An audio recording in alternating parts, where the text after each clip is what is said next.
వాగ్దాన దేశానికి ఎంతమంది వెళ్ళారండి? కేవలం 2 వెళ్ళారండి. అంటే వీళ్ళందరూ ఏమైపోయారు? అరణ్యంలో నశించిపోయారు. కారణం ఏంటట? దేవుని జ్ఞానం లేదు. అంటే దేవుని జ్ఞానం లేకపోతే నశించిపోతాం అంటే ఖచ్చితంగా మనం నశించిపోతాం. కాబట్టి ఒక మనిషికి ఏమవసరమో అంటే, దేవుని బిడ్డలుగా మనకి ఏమవసరమో అంటే, ఈ లోక సంబంధమైన విలువైన వస్తువులుగా జ్ఞానం అవసరం. ఈ ఆత్మ సంబంధమైన జ్ఞానము మనల్ని ఎక్కడికి నడిపించింది అంటే దేవుని దగ్గరికి, పరలోకానికి నడిపిస్తూ ఉంది. కాబట్టి ఆ జ్ఞానం కలిగి ఉండాలని యేసుక్రీస్తు అనేక సందర్భాల్లో చెప్పారు. మీరు చూస్తే కొలసీ పత్రిక 2వ అధ్యాయం 3వ వచనంలో ఒక గొప్ప మాట ఉంది. చదవండి ఒకసారి. దాన్ని చదివి నేను ముగించేసి సహోదరులకి సమయాన్ని అప్పగిచ్చేస్తాను. కొలసీలకు రాసిన పత్రిక 2వ అధ్యాయం 3వ వచనం చదువుదాం. బుద్ధి జ్ఞానము సర్వ సంపదలు ఆయన యందే గుప్తములై ఉన్నవి అన్నాడు. ఎవరి యందంట? దేవుని దగ్గర ఏముందంట? బుద్ధి ఉంది, జ్ఞానం ఉంది, సర్వ సంపదలు ఉన్నాయి ఆయన దగ్గర. దేవుడు అంటే ఆయన సర్వ సంపదల గని. నీకెంత కావాలో అంత తీసుకోవచ్చు ఆయన దగ్గర నుంచి. నువ్వు ఆయన యందు భయభక్తులు కలిగి బ్రతికితే నీకు ఎన్ని ఆశీర్వాదాలు కావాలంటే ఆయన ఆశీర్వాదాలు ఆయన దగ్గర ఉన్నాయి. కాబట్టి ఆయన దగ్గర బుద్ధి ఉంది, జ్ఞానం ఉంది, సర్వ సంపదలు ఉన్నాయి. కనుక నువ్వు ఆయన అడిగితే ఆయన ఇవ్వడానికి రెడీగా ఉన్నారు. కాకపోతే ఆయన చిత్తానుసారంగా మనం అడగాలి. అడిగేటప్పుడు ఎలాగ అడగాలన్నాడు? 1 యోహాను పత్రికలో అన్నాడు 3వ అధ్యాయం 22వ వచనంలో, నువ్వు దేవుణ్ణి అడిగేటప్పుడు ఆయన చిత్తానుసారంగా అడగాలి. అడిగితే ఆయన ఖచ్చితంగా ఆయన బిడ్డలకి ఇస్తాడండి. కాబట్టి లోకములో జ్ఞానం లేకపోవటం వలన అనేక మంది మనుషులు దేవుణ్ణి ఎరగలేకపోతున్నారు, అనేక మంది దేవుని దగ్గరకు రాలేకపోతూ ఉన్నారు. అందుకే కీర్తనాకారుడు ఏమన్నాడో తెలుసండి? కీర్తనాకారుడు 53వ అధ్యాయం 1వ వచనంలో, దేవుడు లేడని బుద్ధిహీనులు తమ హృదయములో అనుకొందురు అని రాయబడింది. అంటే వీళ్ళకి సమస్య ఏంటి?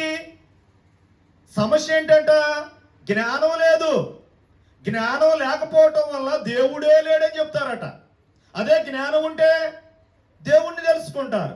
కాబట్టి సమస్య ఏంటంటే లోకంలో ఎక్కువ మంది దేవుని దగ్గరకు రాలేకపోవటానికి ప్రధానమైన కారణం ఏంటి అంటే వాళ్ళలో జ్ఞాన విషయంలో లోపం జరుగుతుంది. అందుకే 2వ వచనంలో ఏమన్నాడంటే, వివేకము కలిగి దేవుణ్ణి వెతుకువారు కలరేమో అని దేవుడు ఆకాశము నుండి నరులను పరిశీలిస్తూ ఉన్నాడట. ఏం కలిగి? వివేకం కలిగి.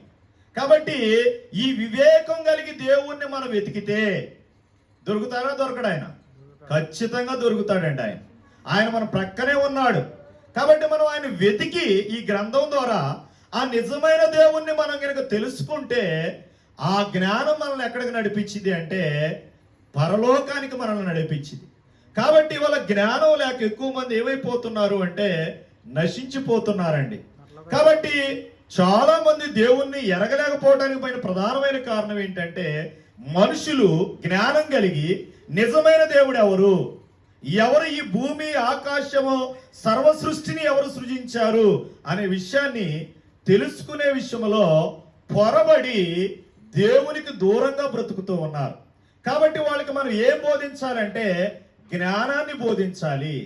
ఆ జ్ఞానము దేవుని దగ్గరకు నడిపించింది. ఇక్కడ ఒక విషయం చెప్పి నేను ముగించేస్తా. ఏ జ్ఞానం ఇది?